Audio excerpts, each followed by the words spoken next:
session. Let us begin the session with a minute's silence and pray to Almighty that we all remain safe and healthy and the whole world overcomes these gloomy times, and also especially to say a word of prayer for the souls of all those known and unknown ones who have succumbed to their fate during these challenging times. Continue to be seated wherever you are and close your eyes for a minute.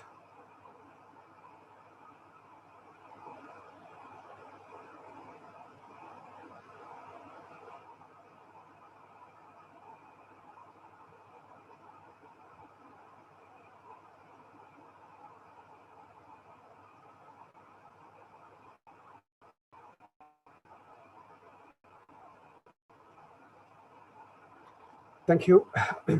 Good evening, and once again, warm greetings to our guest of the evening, Mr. Indranil Sen, Director Global Operations, Accenture, Singapore, past President and Program Committee Chair, Mr. S.R. Nair, past Presidents whom I can see on screen, Mr. A.K. Nair, Mr. Raj Mohan Nair, Mr. Vivek Krishna Govind, Vice President A. Balakrishnan, Honorary Secretary Jomo George, and Joint Secretary Algiers Khalid, other Managing Committee members, members of KMA and other LMAs, students, and invited guests. Good to see that we have a very good attendance already today, and I'm sure it will swell further as we progress. Situation around us is bad, though we are getting signs of a hope in the horizon. The good news coming is, thanks to the strict lockdown imposed, we have a steady decline in the number of new cases as well as a lower test positivity rate by the day. While all are looking forward to hearing some amount of relaxation soon in the lockdown or the circuit breaker as mentioned by our guest, it does not mean that we drop our guards and negate the good effects that we achieved due to the hard work of frontline workers and the hygienic discipline that was enforced on all of us. Let us continue to be vigilant and follow all the protocols aimed at avoiding the chance of getting infected and thus not adding to the scorecard. Our government at all levels are trying their best to bring relief to the affected citizens. I'm sure all of you or your respective organizations must also be doing quite a lot in help easing the situation. As a responsible organization having so many corporates and individuals in our ranks, the Managing Committee at KMA felt that we too must take a lead role in complementing the frontline relief machinery. As a token of our support, KMA has already made contributions to the Corporation of Cochin by supporting the free food which is given to the COVID affected. As some of you here must be knowing, KMA has also embarked on a relief project to upgrade some of the government hospitals to equip them to cater to COVID patients. We have already contacted all our members to explore the possibility of aligning with KMA to provide this timely help to save ourselves and the people around us. We have received a very positive response from many members, ranging from rupees 20 lakhs offered by our corporate member Cochin Shipyard Limited to as low as rupees 1,000 offered by one of our student members. Those of you who would like to be part of this relief project, please contact me or the KMA Secretariat, and you may decide to single-handedly do up one of these hospitals or be a part of the collection drive that KMA is undertaking by offering any amount that can be you are comfortable with. KMA's role will be to ensure that the entire amount thus collected will be put to use as intended by the implementing government agency with utmost transparency and accountability. We will definitely recognize your contribution in the most appropriate manner while dedicating the facility to the public.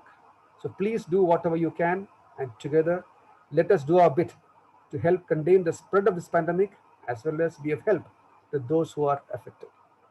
Well, coming to today's LeaderTalks session, our program committee headed by past President Mr. S.R. Nair and a team have been conceiving regular programs in spite of the lull due to the gloom around us, as we took a deliberate stand to keep going and keep our members engaged with useful, meaningful, and positive deliberations. This is the 14th of the LeaderTalks lecture series that we are having in this KMA year. All these sessions were carefully selected with the renowned speakers from the industry and academia, sharing their domain knowledge as well as their invaluable experience with our audience.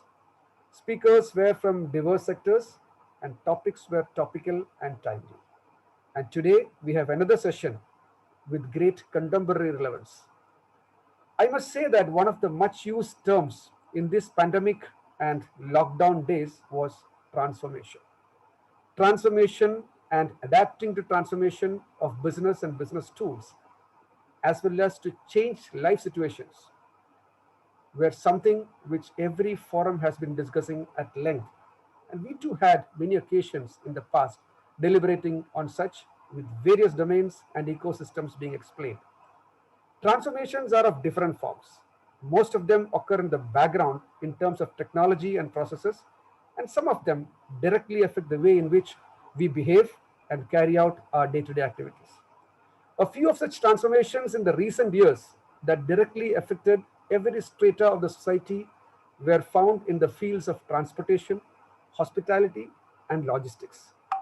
Much has been heard about the Ubers, Olas transforming the way we used to travel, to Oyo and Bookings.com revolutionizing the way we planned our travel itinerary.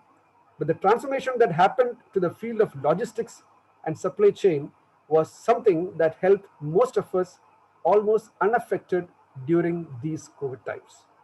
Delivery of almost everything, be it the Amazons or the pharmacy or even other valuables being shipped, continued unabated during the lockdown or the circuit breaker or even the triple lockdown days at the click of buttons on our smartphones. Not to mention the working of the healthcare sector with so many factors involved in its supply chain. Though we hear the government announcing the home delivery of food and many of the other items will be permitted during curfew and lockdown, many do not think about the kind of innovative and technological transformation that has gone behind the possibility of such a situation, such a solution which is being created, and not even the people who have worked behind to create those solutions. Yes, we are talking about the new trends in supply chain management, which converges all of the latest in digital technologies to create a seamless human machine interaction, and thus providing customer centric products and services while driving savings to the bottom line as well as keeping people safe. We have with us today a leader who heads the global operations of one of the leading organizations of the world, which is instrumental in driving such digital transformations across multiple domains and verticals, and especially so in the field of logistics and supply chain, Mr. Indranil Sen.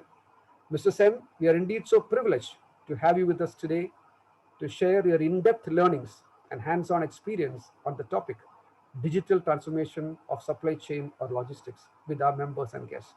On behalf of the managing committee and all present here, may I extend a hearty welcome to Mr. Indranil Sin, Director, Global Operations, Accenture, Singapore, to this 14th Leader Talks lecture session of KMA.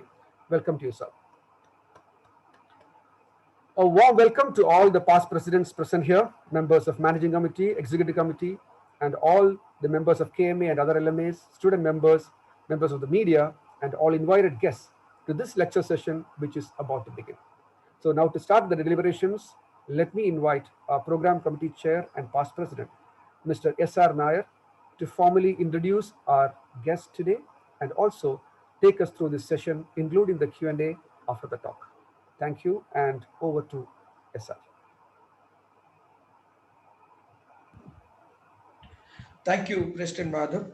Uh, Ladies and gentlemen, my current job is to introduce Mr. Indranil Sen and later moderate the question and answers. Without much ado, I would introduce him and then hand over the podium to him so that we can hear his expertise and wisdom on the logistics and supply chain. Uh, Mr. Indranil Sen is currently Director, Global Operations at Accenture, Singapore. Indranil's career of over 37 years spans multiple and diverse geographies: Asia Pacific, Middle East, Africa, and multiple industries: consumer durable, logistics, transportation, and natural resources. The one unifying theme across his career has been transformation of the supply chain and logistic operations, which has led, be it process transformation, business model transformation, or digital transformation. Indranil has had leadership positions in leading global organizations like DHL, FedEx, April, and Accenture. In the spirit of continuous learning, Indranil has attended advanced management technology courses from Wharton, MIT, Oxford, etc. Indranil has been and continues to be an evangelist for applications of cutting edge technology in logistics and supply chain. He is a regular speaker at conferences and seminars and focuses on applications of artificial intelligence, machine learning, blockchain, augmented reality, virtual reality, robotics, etc., in logistics and supply chain. Subsequent to him having accepted to speak to us, we hear that Mr. Indranil had been bestowed with a coveted award called Logisim Excellence Award from Logistics and Supply Chain Management Society. Congratulations, Mr. Sen. And also, he has recently had a patent in his name on precision agriculture. Probably he may tell us what it is a little later. Okay. Mr. International, you could be speaking about 25 to 40 minutes, and then we will actually manage the question and answer, both internal and from our attendees, that is the delegates. Okay. Over to you, Mr. Sen. Good evening. Thank you very much for inviting me to this forum. I'm indeed honored and humbled to be here. Uh, and I think my thanks to the entire Kerala Management Association and its current committee for getting me here. Of course, special thanks to my friend Algiers, who I've known for more than 30 years now. And I think the good thing is technology has united us again. In between, we had lost touch, and technology brought us back together. So thank you, Algiers, for remembering me and inviting me to this forum. Uh, I will speak, I'll take you through the presentation that I have, but my intention is not to spend too much time on this presentation, but actually get into a conversation because the supply chain is one topic which, you can talk a lot, but yet, it is unending. I mean, we have so many facets to the supply chain that we can talk about. So I'd rather be driven by the questions and try and answer specific inquiries that you have. Uh, Coming to supply chains, I think these supply chains have come into focus much more than it has ever done in the last 1 year. Be it, supply chain resilience, so the word that you would have heard very often in the last few years, last 1 year, or whether it's supply chain visibility, knowing where my good is, where my shipment is, when will I receive that particular shipment that I'm waiting for. It has become a word that is being quoted. I mean, you'll find in every magazine, every business newspaper talking about supply chain and its importance in the context of the COVID situation and also the recent Suez Canal blocking, which kind of impacted the whole global supply chain. So with that background, I think what I'm going to talk about is, what is the true purpose of supply chain to start off with, and I would want to call it a customer-centric supply chain. I think in the past, very often supply chains have been driven by efficiency, cost, but I think this is a time where supply chains need to become customer-centric and not just be a cost center where you're trying to reduce costs, but be a business partner in actually driving growth. So that's the vision of supply chain that we have. Now, obviously, there are rapid technology changes are taking place, and a whole amount of large, vast amounts of data have become available, and we now have the ability to manipulate this data to make, make business sense out of it. Use this data to make better decisions, predict what is likely to happen. So and these changes are actually shattering the very traditional concept of linear value chains or linear supply chains. Obviously, we all talk about the new normal, and in the new normal, we are seeing customers are becoming much more demanding, and customers, there's a saying now that the new shop front is your door front. People, are going e-commerce in a big way, and it's just, and I'm talking in a global way. companies that I work with, which traditionally had maybe 4, 5, less than 10% of their volumes moving through the e-commerce channels, today, post 1 year of COVID, are now seeing 30, 35% of their volumes are going through e-commerce channels. And clearly that's changing the way consumers demand, their requirements, their demands. Of course, the other thing is in the last 1 year, perhaps while it has been in the background for a while, sustainability has become a big topic. Are we doing what is good not for just the company or the people, but for the planet? I mean, are we doing what is right for the planet? And the fact is, we are sitting on a ticking time bomb, which which has probably another 30 years to go before this planet becomes inhabitable and uninhabitable, and therefore, sustainability is a key issue, and the supply chains do play a big role in that. The third is, as I talked of earlier, the whole business models are becoming digital. Different types of competitors are emerging. For example, in the past, when I used to work for DHL, and in DHL, the traditional competitors were FedEx, UPS, TNT. You had three competitors, and essentially that was all that business was all about.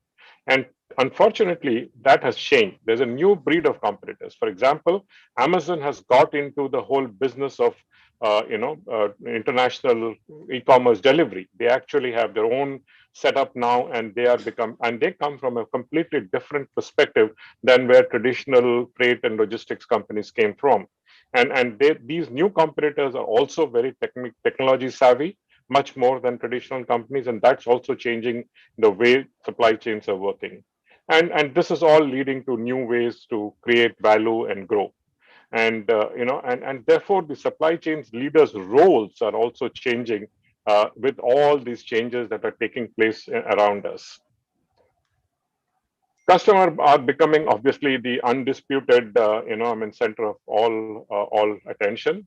And 45%, we did a survey in 2019 end, where we asked major executives around the world about on the supply chain issue, logistics issue, and we found that almost half of the executives we surveyed, senior executive, chief supply chain officers globally, etc., worry about increasing customer expectations and how it will impact the business by 2025. The whole business will change because of customer expectation changes. And the second is that almost 80% of supply chain executives believe that customer expectations demand a much more flexible way of working than we have had in the past, whether it is in terms of networks, in terms of the ability for customers to change their mind as things are, even while things are let's say in the process of being transported.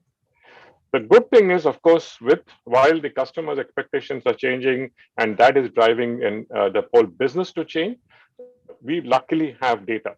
That's something we didn't have the benefit of 10 years back. We now know, because of the immense amounts of data, who our strategic customers are, what exactly are the kind of services they're seeking, and we are able to optimize a lot of things which were not feasible in the absence of computing power that is now available. However, harnessing all this data is not easy. It's a challenge. People have to learn on how to use data to not just look at descriptive analysis, but look at predictive and prescriptive analysis going forward. And I think that is one big challenge that people are waking up to. And as I mentioned, we are now seeing in these, around the world, be whichever business you are in, new categories of competitors who are technologically savvy, who have better understanding of how to use the data and technology, who are more nimble, who respond more quickly, and than the traditional businesses. Obviously, this means that traditional businesses have to start thinking of how they're going to transform. And today's supply chains, and this is across industries, whether it is consumer goods, healthcare, life sciences, whether it is technology, telecom companies, whether it is resources, minerals, iron ore, paper, it doesn't matter. Today's supply chains are not keeping pace with this unprecedented pace of change that is taking place around us. And obviously challenges are around the fact that supply chains that were built in the past are inflexible. They're typically one size fits all. And to give you an example, I was talking about companies whose businesses dramatically changed from 3 to 5% e-commerce to 35% e-commerce. Unfortunately, their supply chains were never built for e-commerce, and their supply chains were built for traditional distribution models, which went from the company to a distributor to a retailer and then on to the consumer, and not direct to consumers. And these supply chains, when you try to use them for what it was not designed for example e-commerce, end up in costs which are unacceptable. I mean, companies that I have worked with in the last, I would say, 1.5 years, I find that people who are trying to use that old traditional supply chain end up paying for direct to consumer shipments almost as much as 5 times compared to what they were paying for through the traditional channels. It costs them that much more. While they do get a little bit higher realization because they don't have to pay the distributors and the retailers margin, but at the end of the day, they are not, they are not making as much money as to do it. And the issue is that the e-commerce supply chains have to be designed differently. And obviously, e-commerce competitors know how to do that. The new competitors that I'm talking of, and they do a better job. They offer bigger discounts, and making that price, even the price they were hoping to get doesn't come through. The second issue is, of course, is around the slow response times. Response is slow. Things move at a pace, which is probably a pace set in the 80s and 90s. Today, things move at the speed of light, and that's, you have to adapt to that change. The third thing we found was organizations are fragmented. They have siloed visibility of the customer. So marketing is not necessarily talking to merchandising. Merchandising is not necessarily talking to manufacturing. Manufacturing is not talking to supply chain. Everybody is looking at the customer from their point of view, and there's no unified view of the customer. And that is a challenge because the current thing, breed of competitors actually puts customer at the center of what they do, and everybody is looking at one view of the customer. Other thing is, of course, in the past there is this over reliance on their own asset network rather than on an ecosystem of partners. The world is moving away from own assets to whole issue of ecosystem of partners. I mean, the classic example is taxis. Nobody owns the taxi companies. No longer own the assets. They are basically using an ecosystem of partners to drive their business. Whether it is Ola or Uber or whatever is available. And of course, as I mentioned earlier, the cost of to deliver on customer demands in the traditional supply chains simply are not viable. They are not something you can sustain over the long term. So what is the solution? And I think the solution that I have been talking about and which we are seeing that leaders are successfully implementing is digital disruption. You need to use digital technology to reconfigure your supply chains to a kind of supply chain which is smart, which is nimble, which is obviously customer centric. Moving on, obviously a customer centered supply chain is about going away from today's functional silos to create a differentiated customer experience, build loyalty, act as a source of business growth, and think, as I was saying, putting the customer at the center of what you do. And we need to therefore manage supply chains that are complex, but at the same time flexible, responsive, cost effective, and obviously serve each micro segment of the customer. I think we can no longer say, oh, I have 3 segments of customer and that's all that there is. Actually, our availability of data and technology actually makes it possible to create hundreds of segments which are distinctly different from one another in what they need, what their expectations are, and we can serve them differentially. Obviously, as I mentioned, supply chains are changing. They are no longer cost centers. Almost half of the supply chain leaders that we speak to are saying that they see supply chain as an enabler of growth going forward. So obviously, the new supply chains have to elevate experiences. You know, growth through the new channels and more customer choice is what we are focusing on, offering different products and services to enter untapped markets, engage more customers in a more targeted way. Uh, Faster and new product, as I talked of earlier. There are micro segments. They have different requirements. Obviously, you need to come out with products and services which are focused on them, and you need to do quickly. I mean, the life cycle of products, as we know, is speeding up. Instead of what used to be probably 10, 15 years for a product life cycle to run through, today product life cycles can be as short as 2 or 3 years. And obviously, there's a lot of in the new products are coming out which are leveraging digital and IoT and so on. I mean, our fridges are now smart, our washing machines are smart, air conditioners are becoming smart, where you can remotely operate them. They can maybe, automatically start on their own, etc., etc. Or fridges which can order your groceries when they're running low. So products are becoming smarter. Uh, there is a need for agility, speed, nimbleness, which is critical. And at the same time, while all this is happening, the demand is for supply chains to be flexible and yet affordable. The ability to be flexible and at the same time doing that at the lowest possible cost is one of the demands that are coming from supply chain. Traditionally, the thinking has always been flexibility means more costs, and if you are doing it in a very replicable way, your cost can be lower. But that thinking has to change, and that is possible to change given technology that we have today. Obviously, organization cannot operate as silos. That needs to break down. And lastly, as I talked of, sustainability, ethical behavior are now hallmarks of what we do. Every time, and custom and brands which don't follow this eventually get pulled up in whether it is in traditional media or in social media, and risk losing their customer base. So that's the other piece that's becoming critical. Now, a customer-centered, obviously, supply chain works because it does five things. One is it innovates, and I talked of this and of using data for insight generation for new products, services to be designed, how you serve the customer. You innovate on that.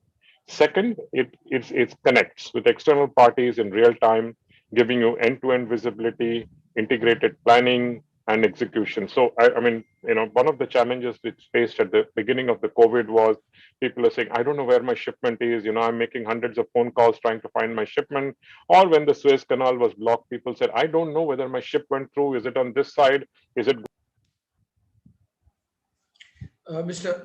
Indranil, you went into mute. Please unmute. I was put on mute by somebody, but anyway, never Oh, mind. sorry. Yeah. Okay. With external parties to real-time visibility. So that's the second part. The third is obviously, today's supply chains are asset light, as I was mentioning. It doesn't make sense to invest in your own assets and build, things which make you inflexible. Being able to use an ecosystem of partners that can deliver the customer experience in new and unique micro segments that I talked of is the third way in which customer centric supply chains work. And then operation, it operates in a service oriented model where we can use hybrid workforce to deliver the customer experience. And when I talk of hybrid workforce, I mean it's a human plus machine workforce. Like it or not, automation and robotics is entering supply chain in a big way. We already are seeing around the world a lot of fully automated warehouses. Autonomous vehicles are, while not yet on the roads, but in within geofenced areas, they're already starting to impact logistics. Electric vehicles are the other thing which are coming in. So how it operates is in a hybrid workforce is what is going to replace the today's way of working. And then lastly, it optimizes. There is a much bigger ability to optimize what you are doing, because of the analytics and the real-time performance monitoring and the innovation that we talked of earlier. So that's the customer-centric work. Why the customer-centric, or how the customer-centric supply chain works. Uh, okay. So transforming your supply chain to deliver true customer centricity. I'm not going to go into the details of this slide, but the point is you need to set yourself a North Star, where you want to be, look at what leaders are doing and say, this is where I want to be. This is my North Star. The second area is obviously, this whole uh, traditional model of very siloed organization needs to break down. The third is around the fact that the workforce needs to become more and more digital friendly. And millennials today, obviously, as many of you would know, adapt to technology much faster than what we did in our times. But I think the fact that you need a workforce which is digital savvy is important. And so you can bring in millennials, or you can take an effort and retrain your existing people so that they are more digital friendly, willing to work in a digital environment. And then, of course, as I talked of, use asset light models, work with ecosystem partners, collaborate, etc. But underlying all of this is your digital engine. You need to get into it, intelligent platforms, use data, rich customer data and insights which you have access to, harness artificial intelligence, automation, IoT, etc., to derive more responsive operations. So legacy systems obviously continue to be a barrier. Almost 45% of supply chain leaders struggle with one issue, which is they have legacy systems which were probably put in 10, 15, 20 years back. And many of these legacy systems are not adaptable to the new digital reality that is around us. Obviously, their functionalities are limited. They are not scalable. Uh, Today, cybersecurity has become a huge issue. I'm sure every third day you will see some corporate system being getting hacked into. As a matter of fact, U.S. went through east coast of U.S. went through a huge gasoline shortage in the last couple of weeks because somebody hacked into the main pipeline that connects gasoline to that part of the U.S. Obviously, old traditional legacy systems have high maintenance costs because the hardware is traditionally not in the cloud, it's in your data center, and managing this, maintaining this hardware, upgrading this hardware can become costly. uh, and then of course in the traditional methods have been more batch processing versus real time. On the other hand, if you have to succeed in today's digital world, everything is real time. When you are booking an Ola or an Uber, or when you're ordering something from Amazon or Flipkart, it's all real time. There is no batch processing, no end of the day processing, etc. So traditional, legacy systems obviously will need to change, and you will have to upgrade them. So here is what I refer to as a living architecture uh, for technology, and I think I'll kind of spend a few minutes on this slide. This is this whole issue of revving your digital engine that I talked of. Uh, to start off with, I'll start on the right side of this chart. You need a new digital core, and this is, if you're on SAP, which is the most common platform, you need to look at SAP S4 HANA or an equivalent Oracle systems, but something which is on the cloud, which is more digital enabled. So clearly, you need a core. This obviously is the core of your business, and that's the first step to focus on upgrading that, from a legacy system to a new core.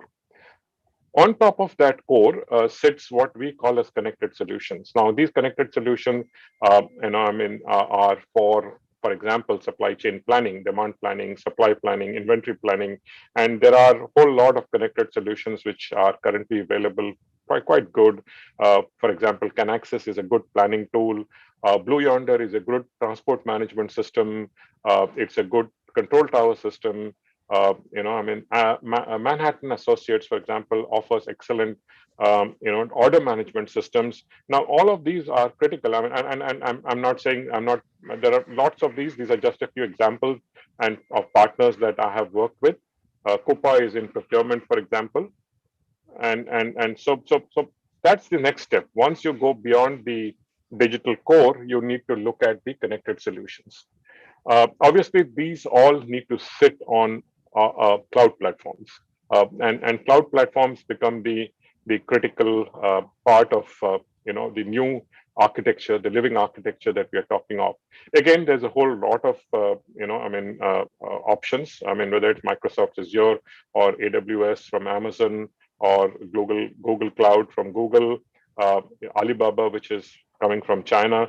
So there are a lot of cloud platforms that are available. Moving to a cloud platform obviously gives you an ability to scale, gives you an ability, and makes it easier and not to worry about the hardware that is setting, the servers that you're setting in your offices. So that's the other part. Now, the next, unless you have these basics in place, whether it is the core or the connected solutions or the platform, the innovation that you want from digital solutions is really not going to come through. So once you have these components in place, that's where the today's emerging technology comes into play. And I have just put a few examples here, and I'll walk through them. Digital twins. Digital twins are essentially an ability to replicate what you have physically, whether it's a logistic system, or whether it's a warehouse, whether it's a transportation network.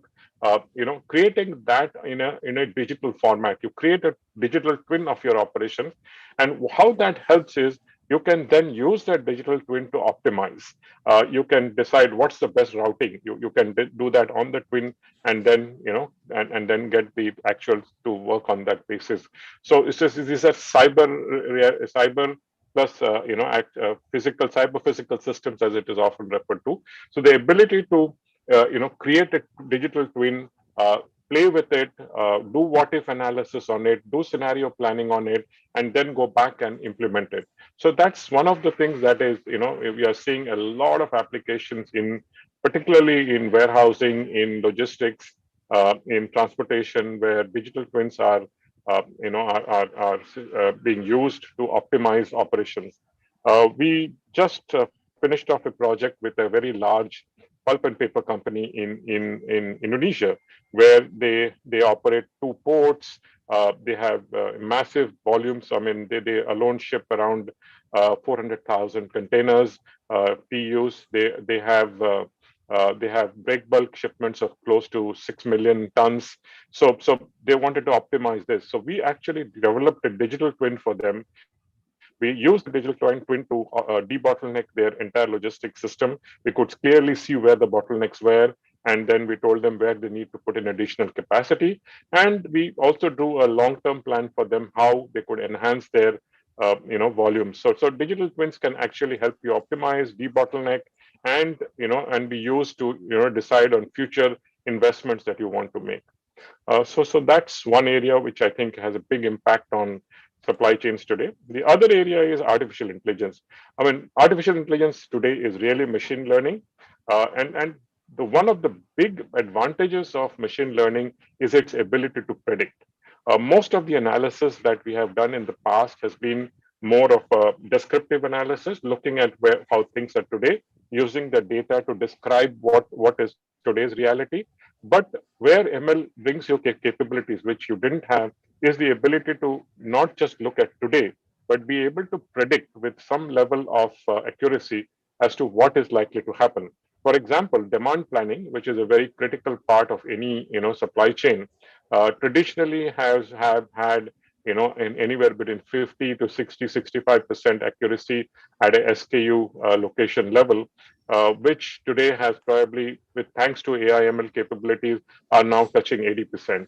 So your predictive capabilities have dramatically improved, and not just that. It could be failure predictions. It could be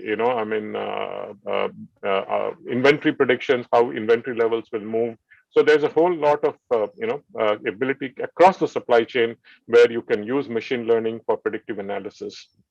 We talked of augmented reality, virtual reality, warehouse applications. So you are starting to see around the world where you add augmented reality to for example, if in a large e-commerce warehouse where you are picking probably a million SKUs in a day, multiple people. These AR capabilities give you one. They optimize your routes. Obviously, you get a route optimization software behind for the picking routes, and the picking worker then uses the AR and is guided by it to the right shelving or to the right basket to draw the product, to pick the product, and it even and verifies that the right product is being picked up. So there's a lot of things, it improves productivity, it improves pick accuracy, and obviously as a consequence bring down costs. And it is one area. AR/VR is also used, for example, in maintenance, where you're maintaining equipment and you don't have a very highly skilled maintenance worker on the field. He can be, you can get in front, average level of low level skill level to be able to still do but high end skill work by guiding him with what we call over the shoulder guidance, which where AR/VR can be used along with somebody sitting back, some expert sitting back at some other city, for example, who can guide him through the maintenance of that product, as he gets to see what is happening and he gets an overlay of the parts, etc., on the VR. ARPs. So again, we are seeing a lot of applications in logistics, supply chain of augmented reality. Then we have something we call cobotics. I mean, it is robotics and people. So collaborative robotics, we are calling it cobotics. Essentially, this obviously around it has multiple applications, but again, in logistics supply chain, we are seeing a lot of applications in the warehouse, where for example, there is something called follow me robots, which are being used in quite a few countries in Europe and US, where the picker actually doesn't carry a trolley or tray along, with him. It's a robot which follows him, and he probably can make four sets of orders. He can put it on the robot, and the robot turns back and goes away, and the next robot comes and joins him for the next set of four orders that he is going to pick. So where what happens is, as a consequence, the walking back to the packing station is avoided, and as a consequence, productivity can be very high. And obviously, if there is also an HSE issue, because a typical e-commerce warehouse, a person could be walking anywhere between 7 to 10 kilometers every day in just picking. Again, this is e-commerce warehouses. Security, I talked of that. I mean, today, I think that cybersecurity is absolutely is critical, and you need digital capabilities to build that security into your systems. Uh, Internet of Things, the ability, and Internet of Things combined with 5G connectivity, and that is changing a lot of things. You have absolutely real time data on anything that you want to track. I mean, sensors, you can put sensors on vehicles, you can put sensors on products, you can put sensors on people, safety issues, whatever you're looking at, you can put sensors in, you can connect to 5G, and you have absolutely real-time data available to you. And it's only limited by our ability to innovate as to how this can be used. We recently did a small piece of work on 5G connectivity for a logistics company in Singapore, those who are distributing vaccines. And as you are aware, that Singapore has Pfizer and Moderna vaccines, which need pretty low temperatures, -70 and -30, for transportation. So they have put in these special sensors on every shipment, which logs the temperature real time, and we connected this through the 5G to a command center, which can look at what is happening, and if there is any trend on any shipment where the temperature is going out of control, they have immediate recourse to take action on that, and address that issue. So they're going to, and these are expensive vaccines, so you don't want one batch of, and they're critical to what into in the environment we are in today. So you don't want even one vaccine to get rejected because it went out of the temperature, specified temperature range. So as an example of what we are doing with 5G and Internet of Things. Then lastly, there is blockchain. Obviously, the main advantage of blockchain is the ability, or rather the inability to hack or modify what you're putting in there. Once it's there for good. I wouldn't say it's absolutely unhackable. There are some situations where it is possible, but I would say it is far, far more secure, and and gives you that visibility which otherwise you are doubtful. For example, I mean, to take the previous example of vaccine and the temperature range that it is in, what we have done is that the whole temperature data gets onto a blockchain. So nobody, can directly from the IoT through the 5G connectivity.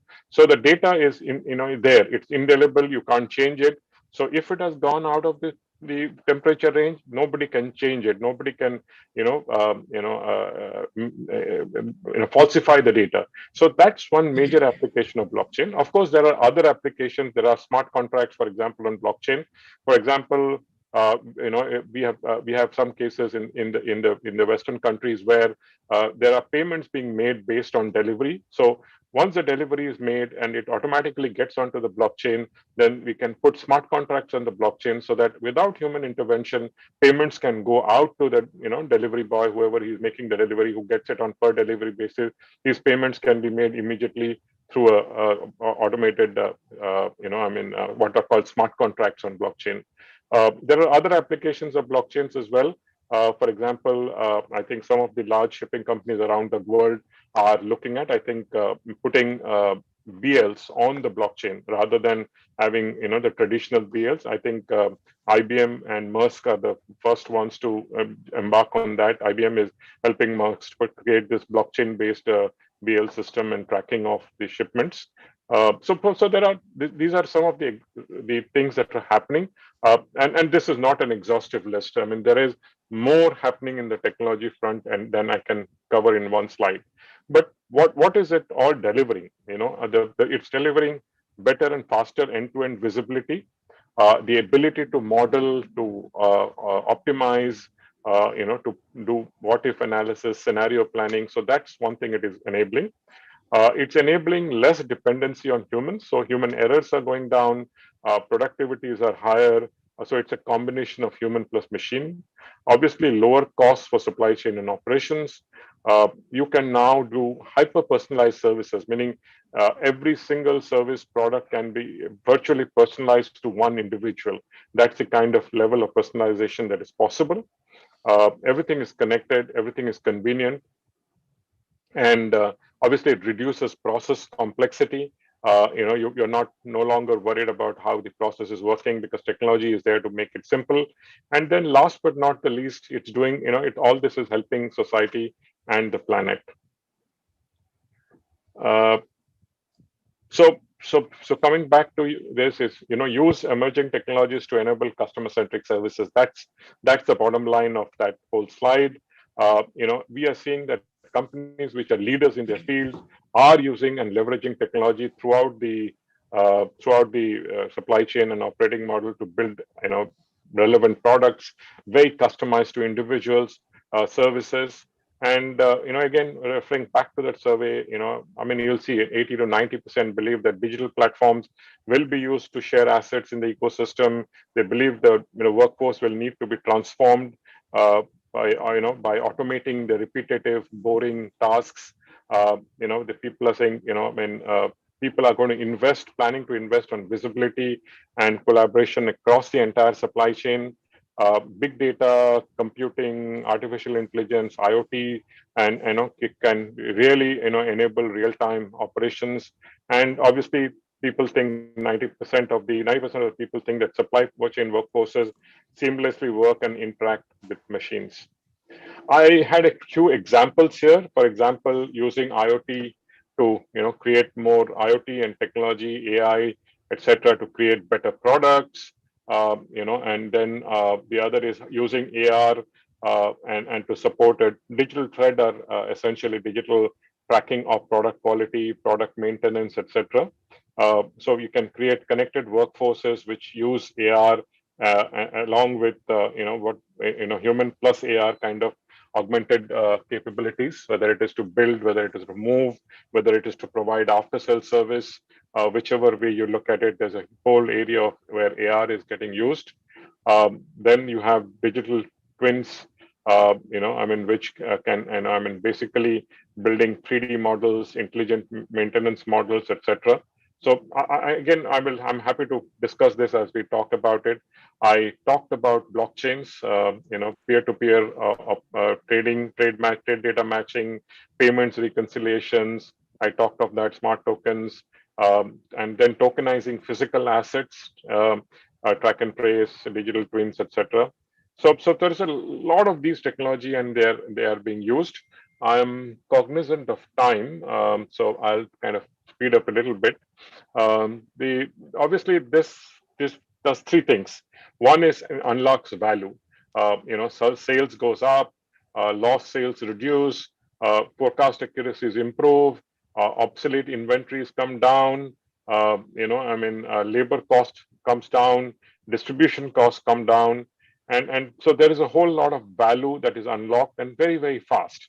The second area is obviously you reinvest the value that you have released into better offerings for your customer, faster, convenient, one-stop shopping, with flexible supply chain solutions, cost-effective on-time deliveries, value-added services, which are now enabled because of the near real-time capabilities that we have. And eventually it's the whole thing is about ethics and sustainability to build trust. So if you really go for digital transformation, it just not only fuels growth through unlocking value, but it also gives you the ability to reinvest this value into your customer. And lastly, it builds you in people's eyes into a trusted company. The savings that you're seeing on the left are obviously based on a $10 billion company. This is an actual case that we worked with, and gives you a kind of feel of how much you can save through digital transformation. I'll stop here. Happy to take questions, comments, observations, reactions. I'm happy to make this into more of a discussion. Thank you very much. Thank you, Mr. Sen. Within the last close to 38 to 40 minutes, you have taken us through the entire gamut of supply chain and logistics, and predominantly anchoring on how technology is making a complete change on a very inflexible supply chains of the past into smart and agile and customer centric models. Actually, okay. Yep.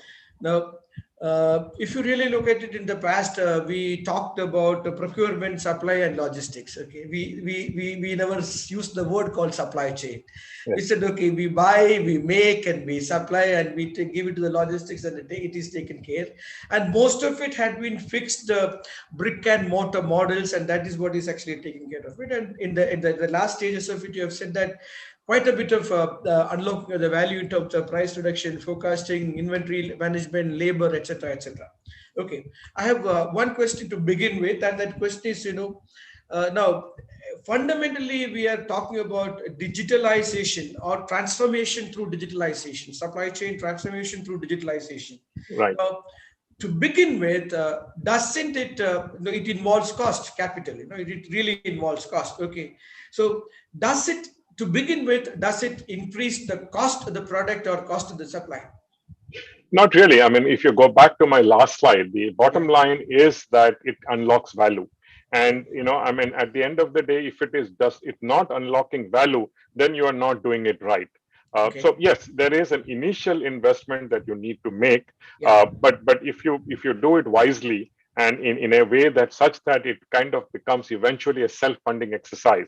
That means you invest a small amount in an area which you see the maximum value, release that value, whether it is in cost, whether it is in improved reduced inventory, or whether it is in improved revenue, and use that released value to invest into your next project, At the end of the day, the most successful companies that we work with actually make it in the end. They get at a bare minimum 3 times return on investment in a 5-year period. If you have invested $1 million today, you should you should save or generate more value through revenue up to the extent of at least 3 million, at least. And that's the equation. So you're saying about a 3 times saving in 5-year time. Yeah, at a bare minimum. At a bare minimum. And some have actually done much better than that. So yes, that and it doesn't have to be $1 million in one go. You can start with $100,000. Do a small project, release another 200,000, which you pull back into the next project. So that's how it works. So it kind of becomes a self-funding exercise. Yes, you need to think through this. You need help. If you, I mean, that's where we make our money, right? Accenture. Yeah, I understand. But you need the experts who have done this over Yes, and it over is. again. You know, and I'm not saying that it has to be Accenture. There could be others as well. But you need to get people who have done this, who know how to do this, Yes. and it's possible to do it in a way where you generate returns, you improve value, not an investment is not going to be a question then. Connected to your this answer, I have a question. That is, you said about maybe making three times the saving, but at the same time, if somebody a pure brick and mortar company wanted to get into transformation through digitalization of their supply chain and also the supply chain and thereafter the logistics, what's Hmm. the minimum time frame that would be required, Mr. Sen?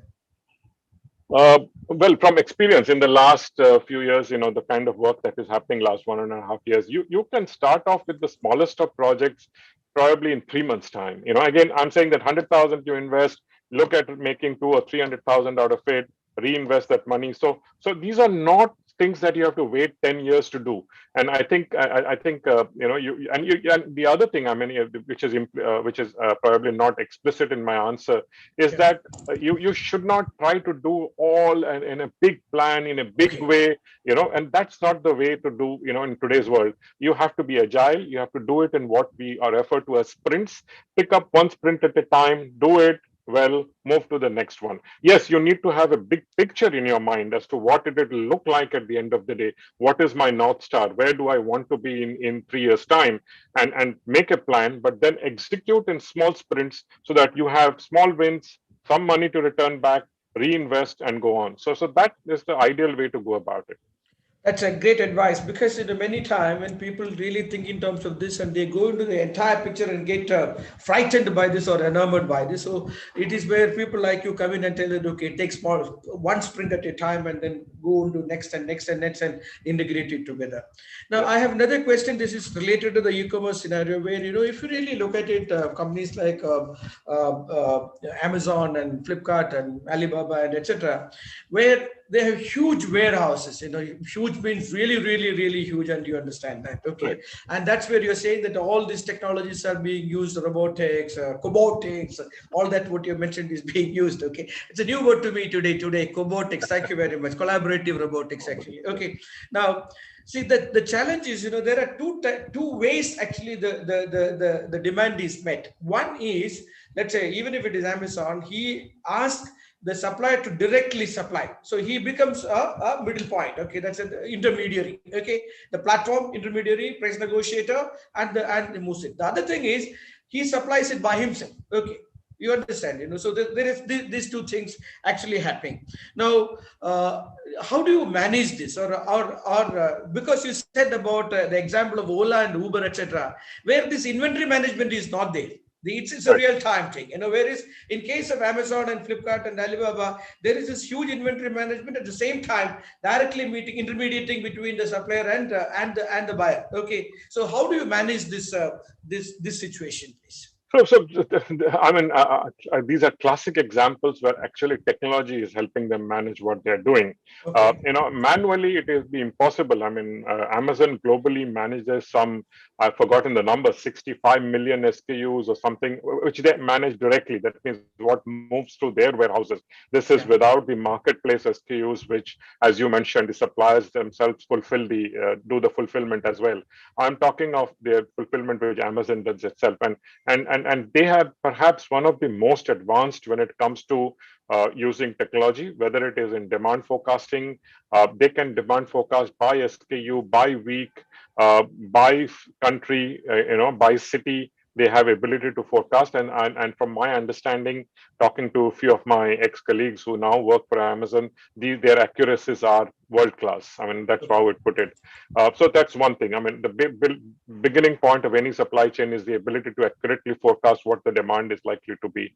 Of course, they then have the supply planning, which is again you know, machine learning AI supported, so that they are not manually ordering or manually asking for, you know, restocking. These are all happening automatically, driven by AI ML capabilities. And only exceptions are handled manually, and which are very few and far in between. You know, I mean, tracking, for example, the number of within the number of SKUs in a warehouse, and as I said, this could be in tens of thousands of SKUs. How many are going to be obsolete? Some of them will have expiry dates on them.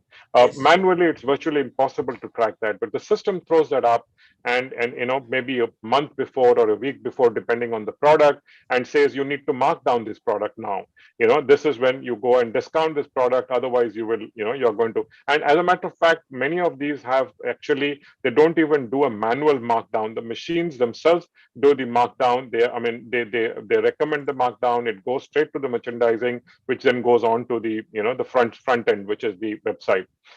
So these are, warehouses. I'm sure many of you would have seen those YouTube clips which show, robots moving all the pallets. There is no human intervention. They all come straight to the packing station. The packing station guy just puts the packing tape and then sticks the label on, and it goes out. So again, productivity is massive. The people usage is minimum, and technology is enabling this whole operation when it comes to e-commerce at the scale at which Amazon or Flipkart or Alibaba is. There's no way any of this would have been feasible manually. Absolutely. As a matter of fact, Amazon, because its need of technology, spun off the whole AWS, which has become actually a major profit earner for them. Yes. Yes.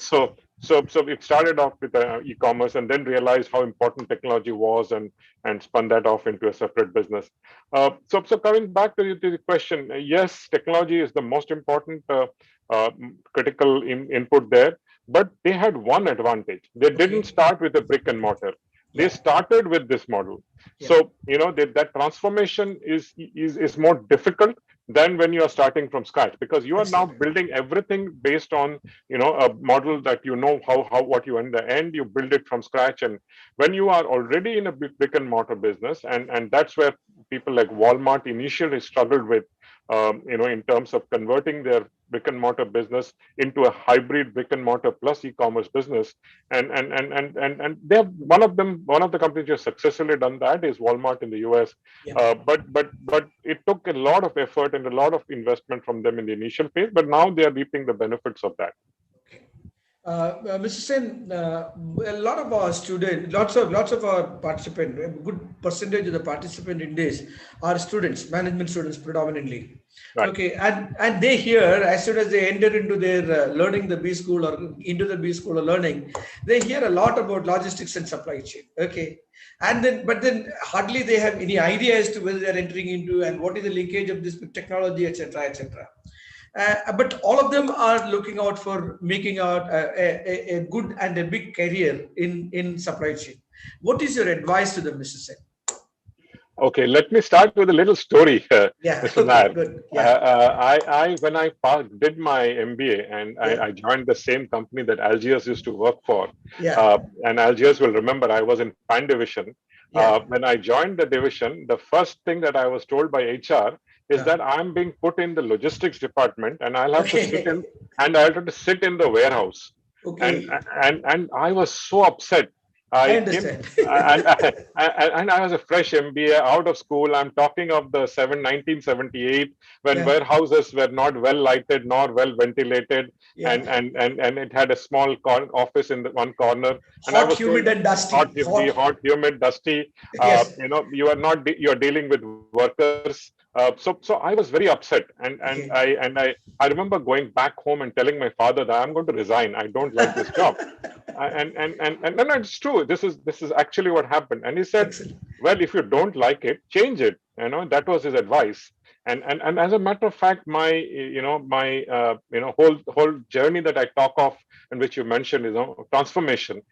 It's always been about how do you make this, so, supply chain and logistics, which is considered back office. It was considered 1978. Nobody paid attention to logistics, and supply chain was not even a word then. It was logistics and transportation, warehousing and transportation.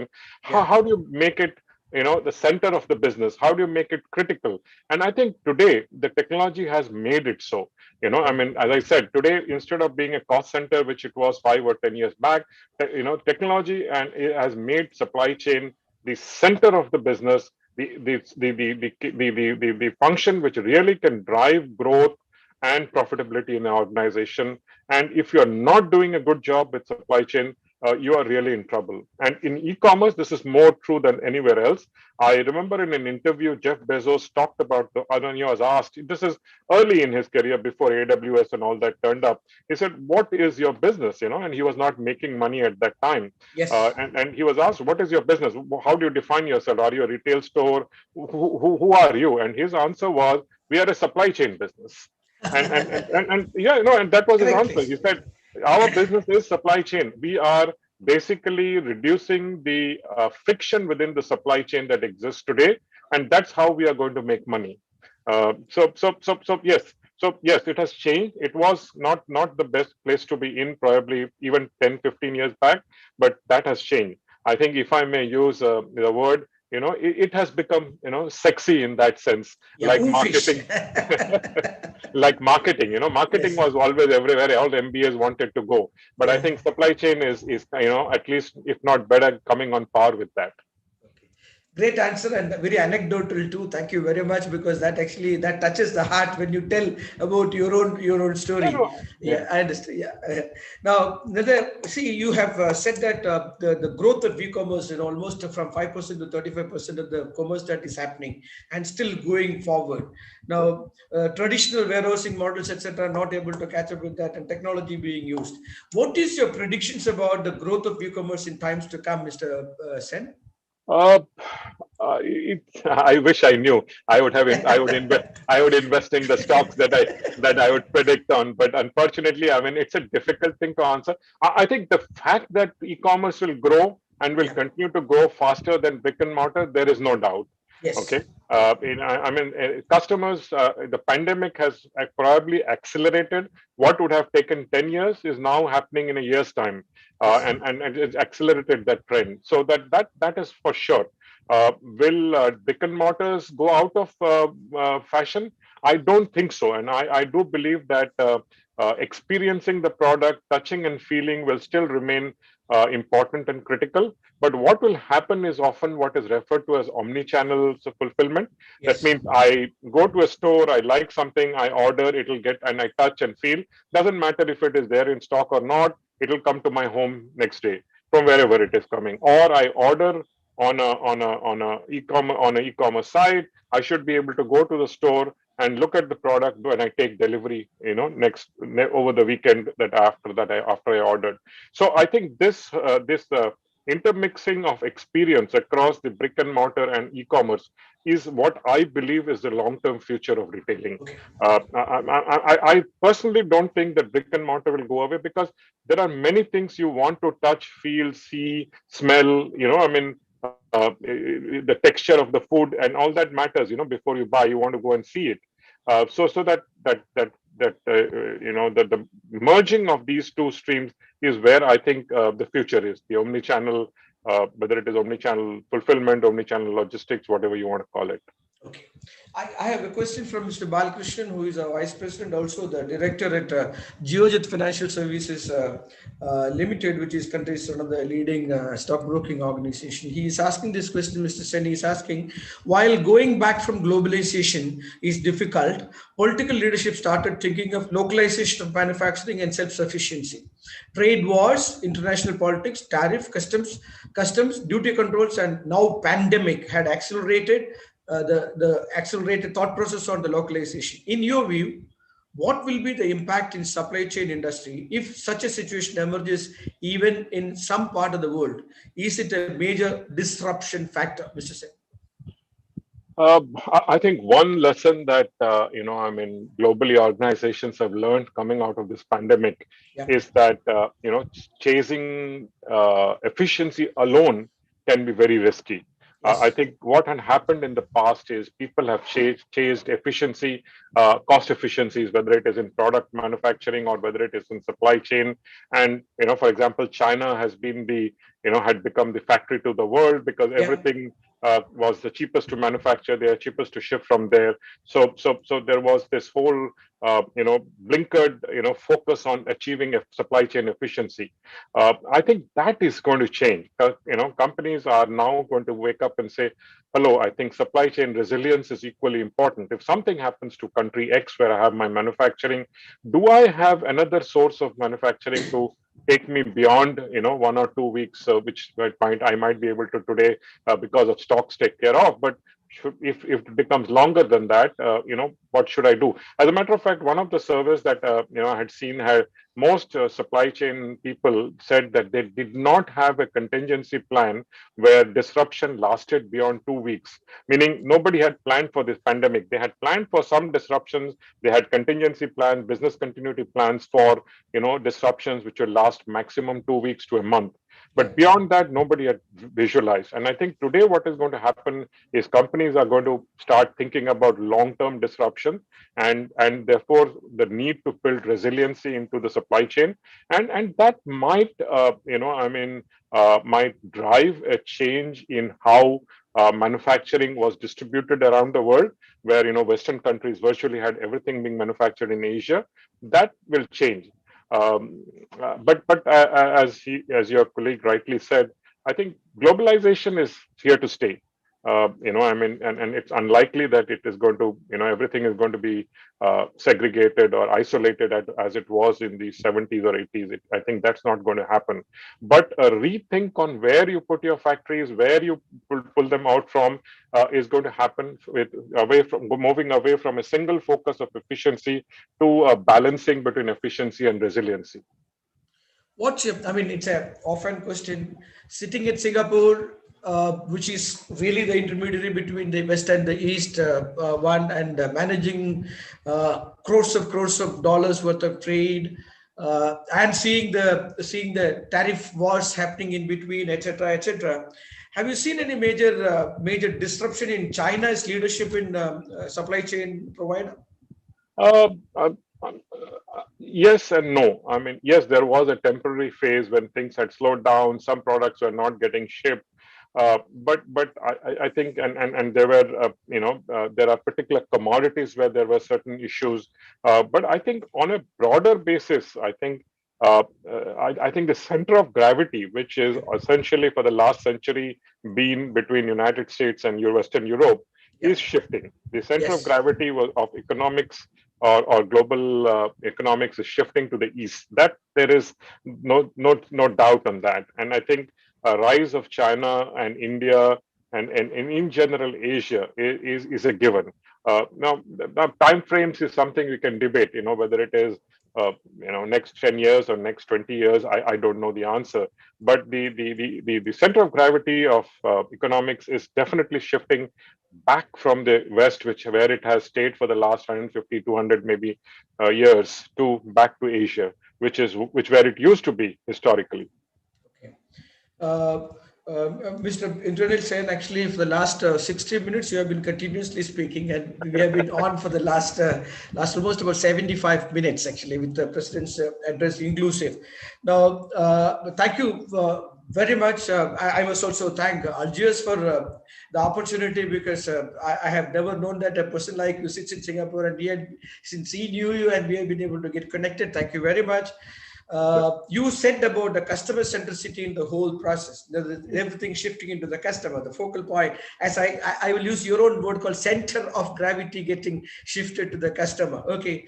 And my learning today is that actually what you have said is your new shop front is your door front. Okay. I really liked it. Your new shop front is your door front. Okay. Thank you very much. I'm handing you back to President for the further activities. Thank you. Thank you. Thank you so much, SR, and what a session it was. Indeed, a masterclass on supply chain management, I would say. Uh, Good enough for all the experts here, great for all the students present here, and simple enough for the layman management leaders who are present here. Really, thank you, sir, for that very eloquent talk and the way in which you presented the topic. If you look at it from the management angle, I really love that know your bigger picture or other big picture, know your North Star, and then take small sprints. one at a time, and be agile. I think that's a mantra for today in any case. I mean, you need to Yeah. have a relook at the whole thing and do it like this. Have the big picture in your mind and fix your North Star first. That's a first thing to do for the students as well as for the experts here. Clear slides, as professional as Accenture can do, and good takeaways for all present here, and covered almost all the latest technological advancements that dictate transformations today, and even mentioned the not so common terms like what SR said, the cobotics or the collaborative robotics, Robotics.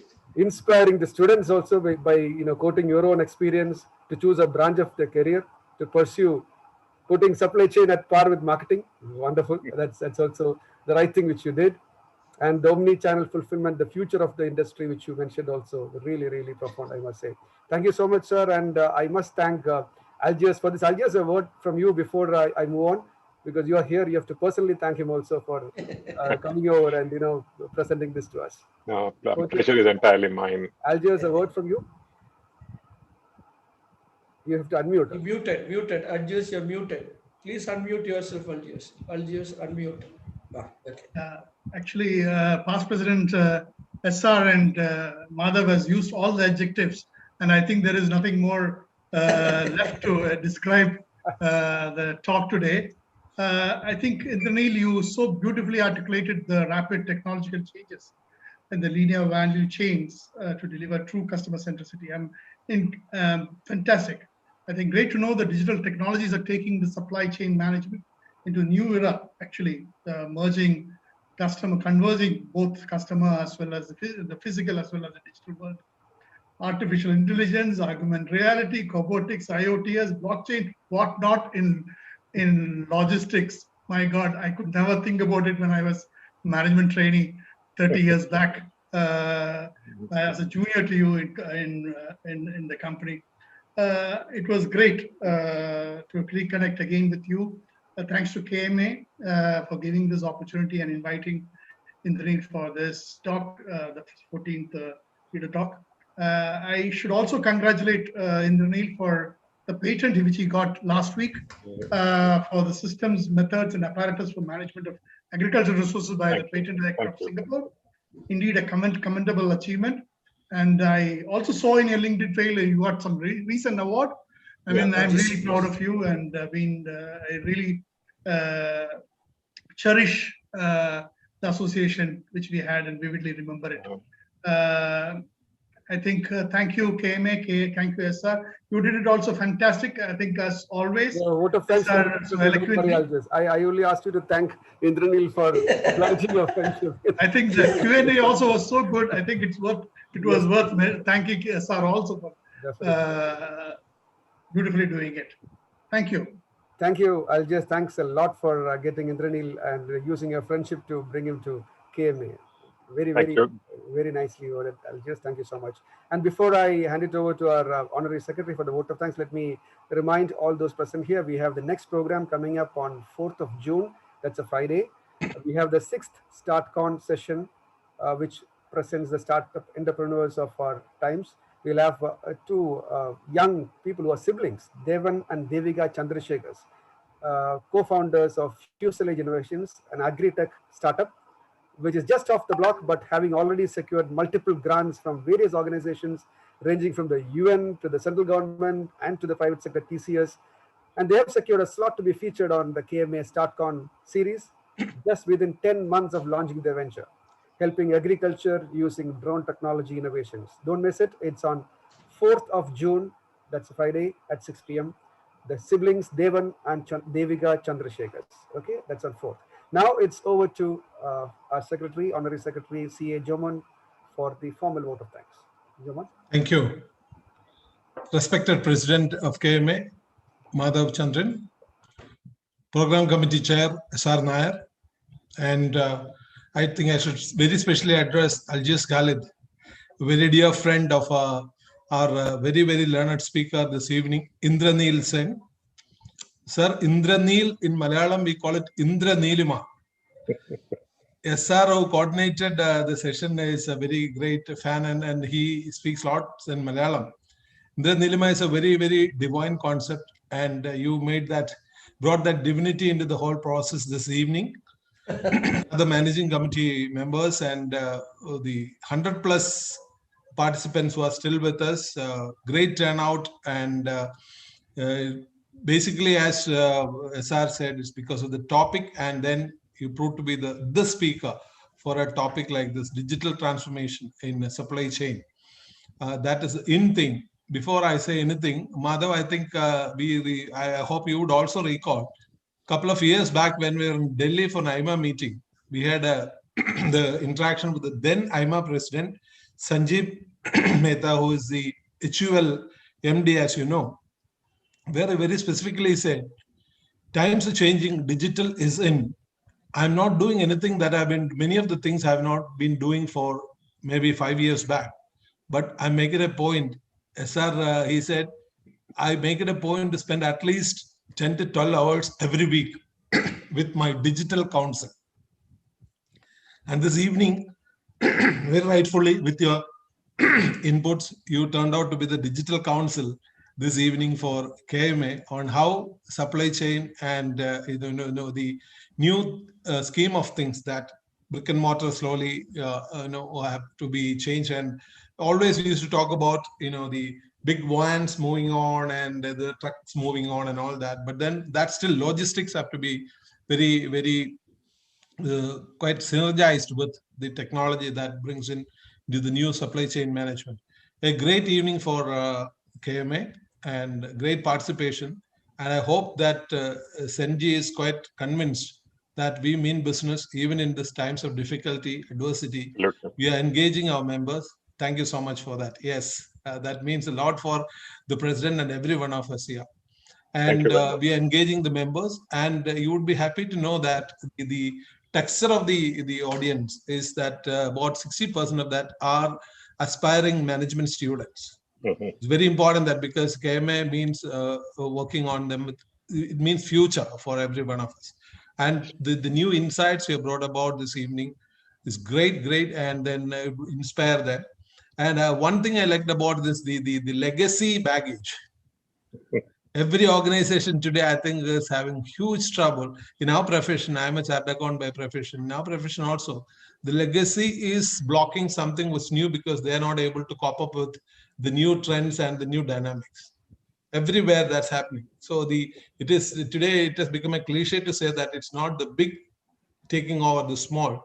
It is the fast taking over the slow, and it is the dynamic who taking over the sluggish.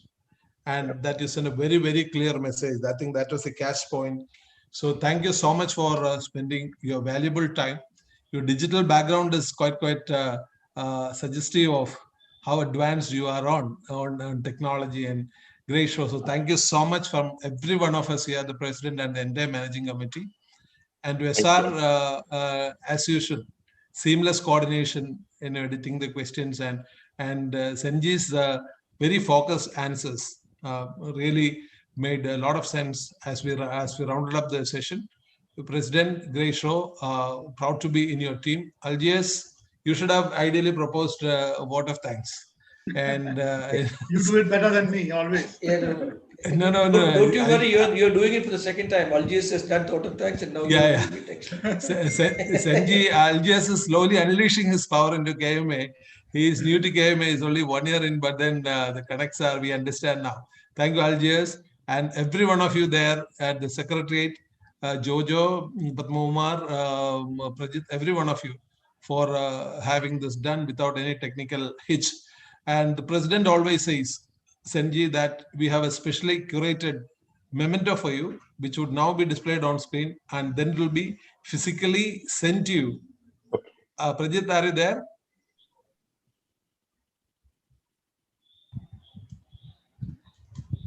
Jojo? So, can you have it on the full screen? There it is. It's on the screen. Okay. So this is proof. This is with the live photograph with you in session. Thank you so much once again. We are really honored to have your post-COVID. I think you should come down to Kerala, enjoy the Kerala hospitality, and enlighten us more on the new possibilities that technology is opening up before every one of us, not only in supply chain, all related areas, whatever domains that we are in. So thank you so much, everyone. Have a great evening. stay safe, stay determined, and be hopeful when we are careful. Thank you. Thank Thank you, you. Jamon. As usual, you wanted to give a talk itself on what Mr. Indranil spoke about. Really Oh good. my. But in the meantime, let me remind you, Mr. Sen, he said President's interest in that memento. It is not just an image which we have shown you. It will come to you by courier. It's a physical memento with a real-time photograph being taken and imprinted onto that memento of KMA. That is what Thank you. this will be coming to you as a proof of you talking at KMA today. Thank you very Thank much. you so much once again. Thank you, delegates, and let us stay safe, and let's all look forward to a